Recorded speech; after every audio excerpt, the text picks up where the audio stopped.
ጤና ይስጥልን እንደምን ሰነበታችሁ። የዘመንና ቴክኖሎጂ ፕሮግራማችን እነሆ ተጀምሯል። በዛሬው ፕሮግራማችን ሁለት ርዕሰ ጉዳዮችን እናነሳለን። በዲጂታሉ ዓለም ዳታ ሴንተርን ሳይነካ የሚሄድ ሰርቪስ ምንም ነገር አይኖርም። የኢትዮ ቴሌኮም የዳታ ሴንተሮች እንዴት ያሉ ናቸው? የሚሰጡት አገልግሎት ምንድነው? ለርሶ የኢትዮ ቴሌኮም የዳታ ሴንተር ምን ይዞሎት ቀርቧል? ሁለተኛው ፕሮግራማችን ደግሞ ዓለም አቀፍ ጉዳዮችን እየዳሰሰ ወደ ሀገራችን የሚመጣ ነው። ከቴሌኮም ወደ ቴክኮም የሚደረገው ሽግግር ምን ይመስላል? አብራችሁን እንድትቆዩ ግብዣችን ነው። ዘመንና ቴክኖሎጂ እነሆ ጀምሯል።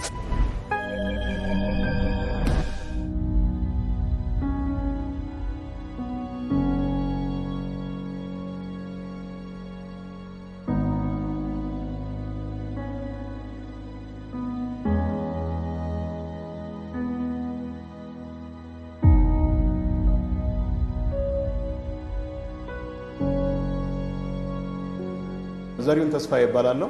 በኢትዮ ቴሌኮም የዳታ ሴንተር እና የኮር ሳይት ማኔጅመንት ሱፐርቫይዘር ነኝ።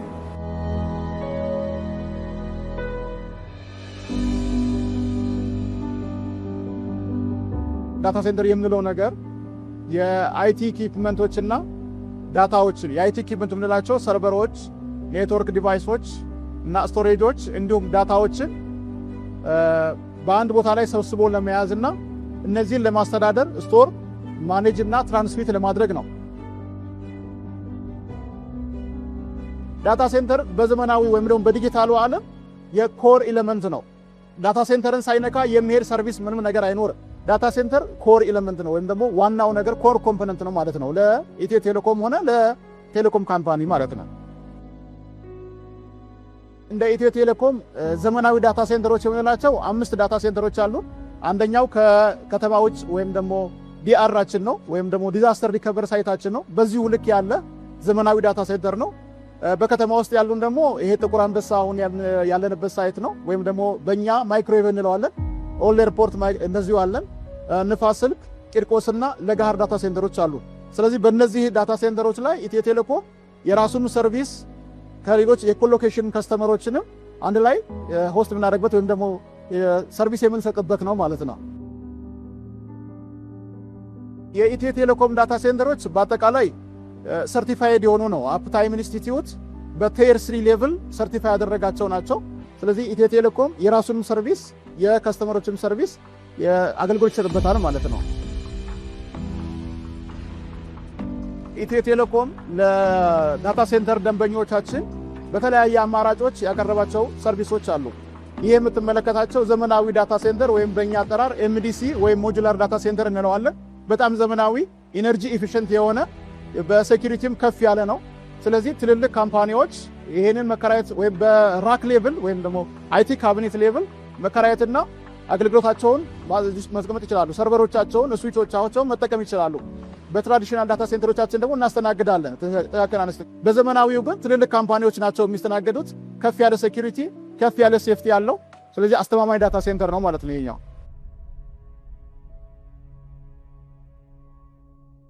ሴፍቲ ስንል ብዙ ሌቭሎች አሉት። በሁለት ከፍለዋለን፣ ፊዚካል ሴኩሪቲ እና የዲጂታል ሴኩሪቲ። የፊዚካል ሴኩሪቲያችን እያንዳንዱ ሰራተኛም ሆነ ከስተመር ወደ ዳታ ሴንተሮቻችን ሲመጣ የራሱ የሆነ ጌት ፓስ ይኖረዋል። ያን ከያዘ በኋላ ፊዚካል ሴኩሪቲ ስታፍ አፕሩቭ ያደርግለታል። ወደ ዳታ ሴንተሩ ሲመጣ ደግሞ የዳታ ሴንተር ላይ ያለው የዳታ ሴንተር ቲም ሰፖርት ያደርገዋል ማለት ነው። እያንዳንዱ ወደ ዳታ ሴንተር የሚመጣ የራሱ የሆነ የፊንገር ፕሪንትም ሆነ ወይም ደግሞ የካርድ አክሰስ ይሰጠዋል። በዛ መሰረት የራሱን አይቲ ካቢኔት አክሰስ ያደርጋል። ከሱ በስተቀር ያንን የሱን አይቲ ካቢኔት አክሰስ የሚያደርግ ሰው የለም። ስለዚህ ሴኩሪቲው ከፍ ያለ ነው ማለት ነው።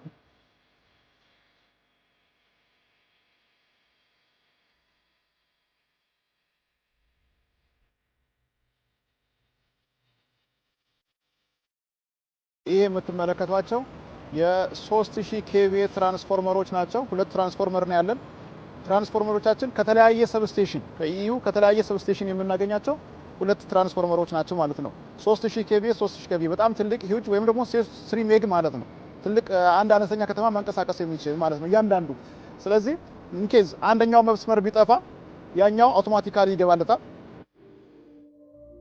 አሁን እዚህ ጋር የምንመለከታቸው የዳታ ሴንተሮቹን ከሁሉም አቅጣጫ 24/7 ሪከርድ የሚደረጉ ወይም ደግሞ በሲሲቲቪ ካሜራዎች ሰርቬሊያንሶች ናቸው።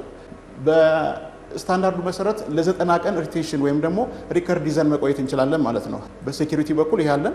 ሌላው ከሴፍቲ አንጻር ደግሞ እዚህ ጋር የምትመለከቷቸው የፋየር ሲስተሞቹን እያንዳንዱ ሴንሰር እሱን ሴንስ አድርጎ አውቶማቲካሊ እያንዳንዱ ቦታ ላይ መልስ ይሰጣል ማለት ነው።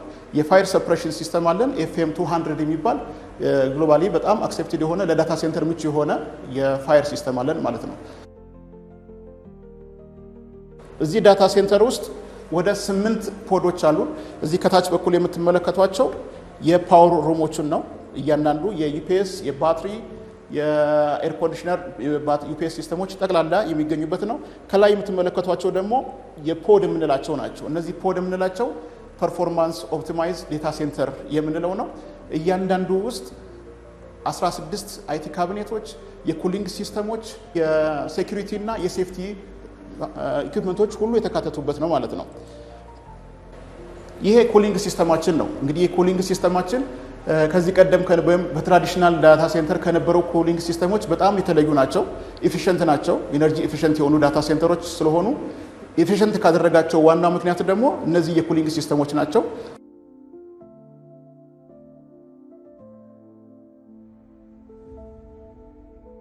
እዚህ ውስጥ የምትመለከቷቸው 6 ፖዶች ናቸው።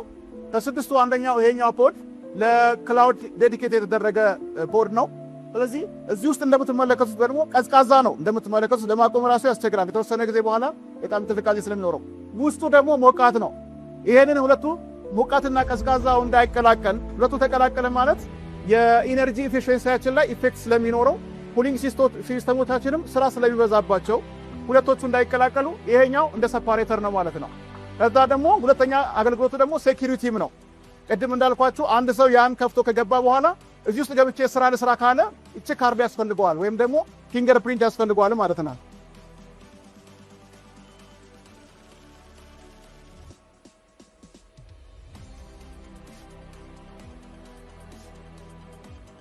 በተጨማሪ እዚህ ውስጥ ደግሞ የራሱን የቻለ የሴፍቲ እና የሴኩሪቲዎች አሉ። ካሜራዎች በግራም በቀኝም አሉ። እንዲሁም ደግሞ የስሞክ ሴንሰሮች ወይም ደግሞ ሴኩሪቲዎች አሉ። ለእያንዳንዱ ደግሞ የፋየር ሰፕሬሽን ሲስተም አለ ወይም ደግሞ የእሳት አደጋ መከላከያዎች አሉ። እዚህ ጋር የምትመለከቱት እሱን ነው።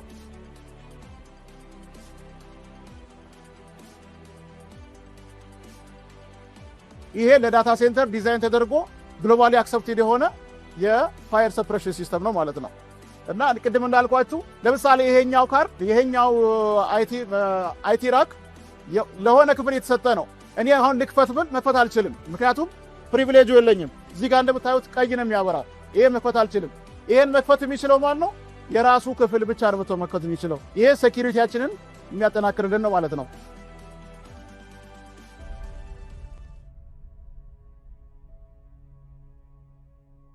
ይህ ደግሞ የዩፒኤስ ሲስተማችን ነው። እያንዳንዱ ዩፒኤስ ሲስተም በሁለት አይነት ዩፒኤስ ሲስተም ነው የምንጠቀመው። አንደኛው ለኩሊንግ ሲስተም ራሱን የቻለ ዩፒኤስ ሲስተም አለን።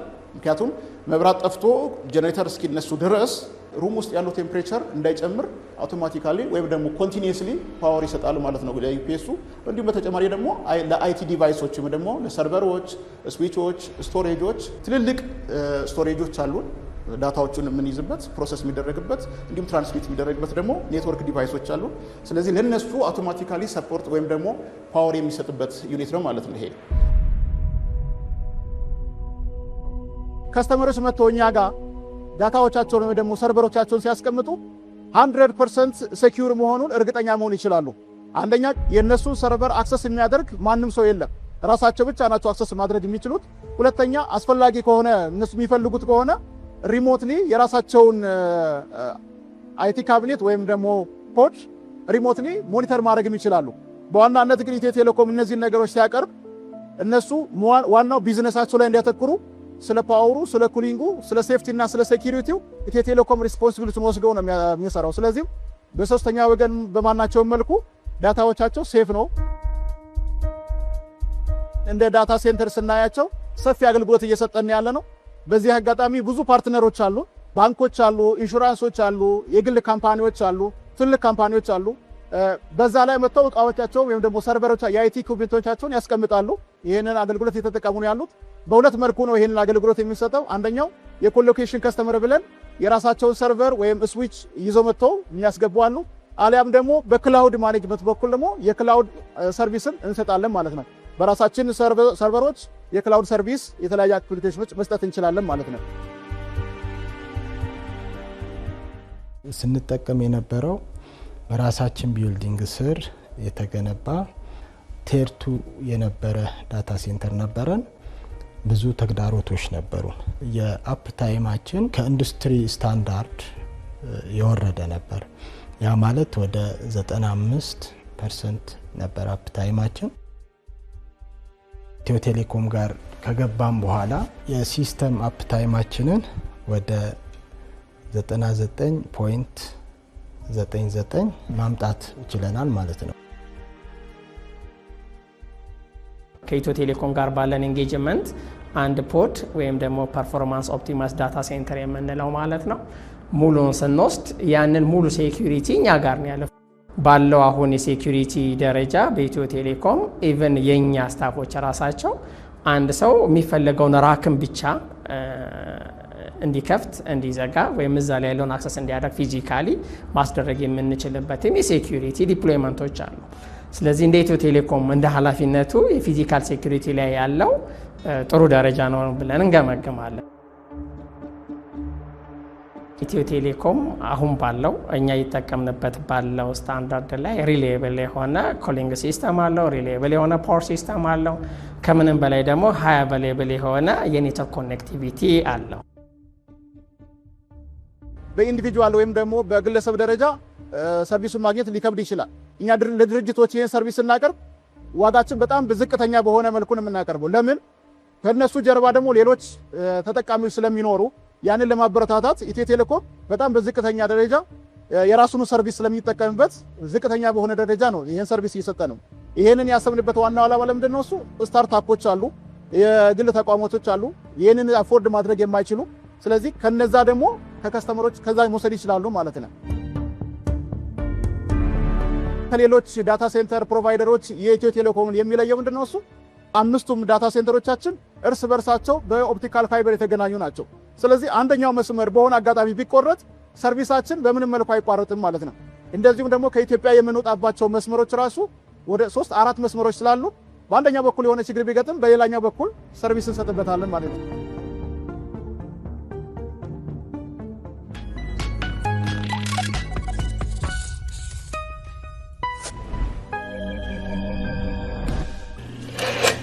የተለያየን ማቀራረብ፣ ርቀትን መስበርና ግንኙነትን ማጥበቅ የቴሌኮም ኩባንያዎች ስራ ሆኖ ዘመናት አልፈዋል።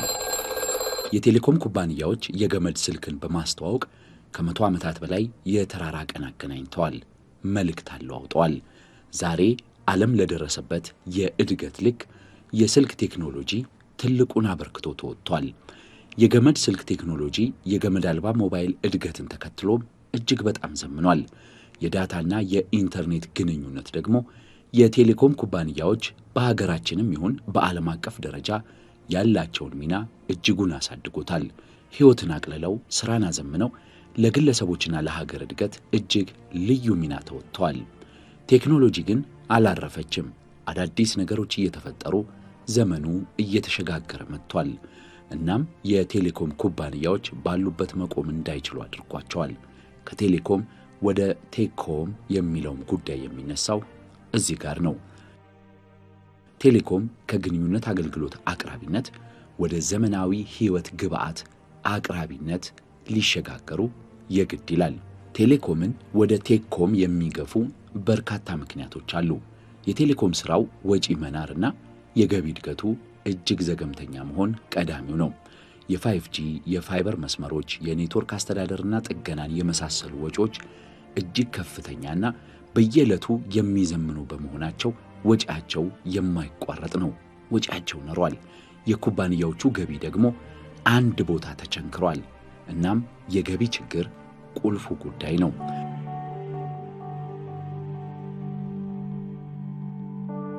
በሌላ በኩል የደንበኞች ፍላጎት በፍጥነት እያደገ ነው።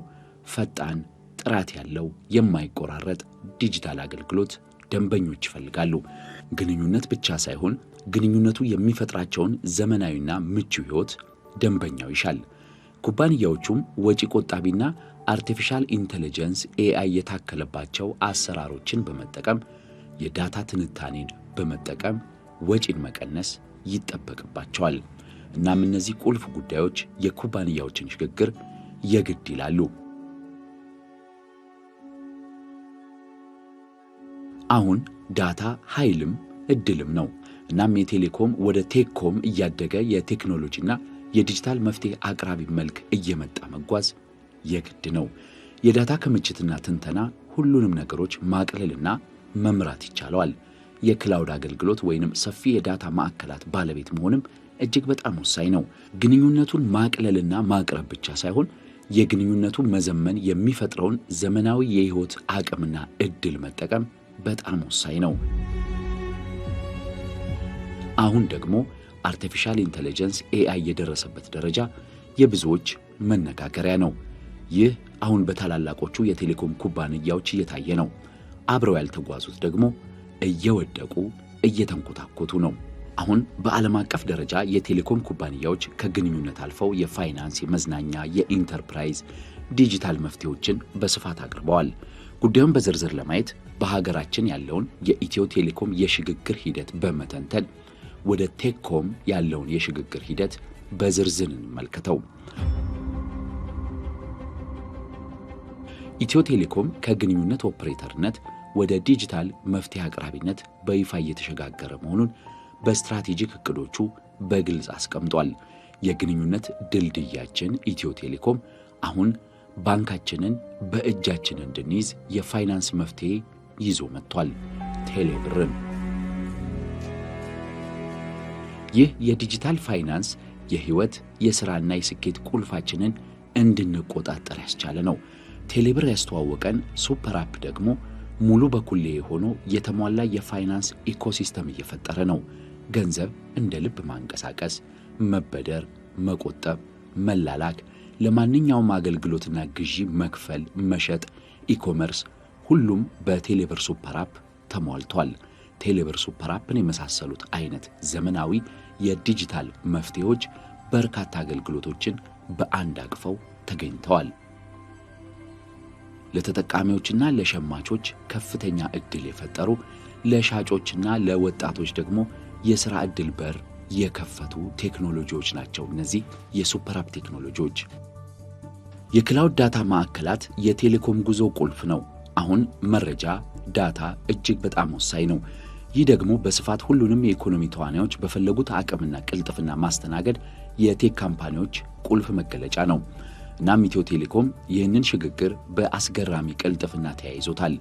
ስማርት መፍትሄ የምንላቸው የተለያዩ አገልግሎቶች ኢትዮ ቴሌኮም የግንኙነት ተቋም ብቻ ሳይሆን ሕይወትን፣ ስራን፣ ኑሮን የሚያቀሉና የሚያዘምኑ አገልግሎቶች አቅራቢ መሆኑን የሚያስመሰክር ነው። የስማርት ሲቲ ልማት፣ ERP፣ ስማርት ፓርኪንግ፣ ዲጂታል ግብርና፣ ትምህርት፣ ሜዲካል ከብዙ የኢትዮ ቴሌኮም አገልግሎቶች በጣም ጥቂቶቹ ናቸው። በነገራችን ላይ ይህ የቴሌኮም ኩባንያዎች ወደ ቴክኮም እያደረጉት ያለው ሽግግር የኩባንያዎቹን ዕጣ ፈንታ ብቻ አይደለም፣ እንደውም የሀገር እድገት ወሳኝ ጉዳይ ነው። የሀገር መትረፍ ጉዳይ ነው። የቴክ ካምፓኒ ጉዞ ሀገርን የሚያዘምን፣ ተገቢውን ቴክኖሎጂ እንድታገኝ የሚያስችል እንዲሁም የእያንዳንዳችንን ሕይወት መቀየር የሚወስን ሽግግር ነው። ትልቁ ነገር ይህንን የዓለም ሽግግር ፈጥኖ ተረድቶና ተከታይ ሳይሆን እኩል ተራማጅ ሆኖ መሄድ ላይ ነው። የቴክኖሎጂ መፍትሄ አቅራቢ ተቋማት ዛሬ የዓለም ግዙፎቹ ተቋማት ሆነዋል። ሀገራችንም ወደዛው ናት። አንድ ጥያቄ ግን መጠየቅ አለብን። የኛም ጉዞ ከዛ ጋር የተናበበ ሕይወታችን የተሳሰረ ነው ወይ? በነገው ባቡርስ ላይ ተሳፍረናል ወይ የሚለውን